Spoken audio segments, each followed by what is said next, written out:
Hello' everyone, আকৌ আহিলোঁ মই নতুন ব্লগ লৈ পেলাই।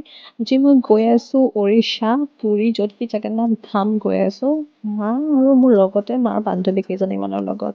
And De R my favourite, বহুত ফেভৰেট আৰু বহুত মৰম কৰে মোক। মানে মোৰ নিজৰ মাৰ নিচিনা মৰম কৰে। চ' গোটেইকেইটাই মিলি পেলাই আমি একেলগে গ'লোঁ, ট্ৰেইন ধৰিলোঁ ৰাতিপুৱাই। উঠি মেলি আকৌ খালোঁ কিবা কিবি, কাৰণ ইমান ভোক লাগি আছিলে। নেক্সট ডে মৰ্ণিং উঠিয়ে বহুত ভোক লাগি আছিলে। ৰাতি আমি ভাত খাই সোনকালে গৈছিলোঁ আৰু ট্ৰেইন ইমান লেটকৈ আহিছিলে। চ' এইটো এটা মোৰ aunty, Shi is a teacher. এইটো এটা আণ্টি বহুত মৰম কৰে, মই কৈছোঁ নহয়। ৰাস্তাত 2 দিন লাগিব বুলি হনুমান চালিচাও পঢ়ি গৈছোঁ। আণ্টি এজনী লৈ আহিছিলে, বিকজ বহুত ভাল পাওঁ মই হনুমান চালিচা পঢ়ি। লগতে এইটো ৰাইচ কেক কিবা মই খোৱা নাছিলোঁ তেতিয়াও, খালোঁ বহুত টেষ্টি হয়। এইজনী আণ্টিয়ে দিছে মোক আৰু বহুত ভাল লাগিলে।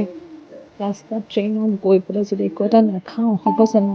চানা খালোঁ। তাৰপিছত ৰাতি শুই গৈ যাওঁতে ৰাতিপুৱা হৈ গ'লগৈ, পালোঁগৈ ফাইনেলি পুৰী।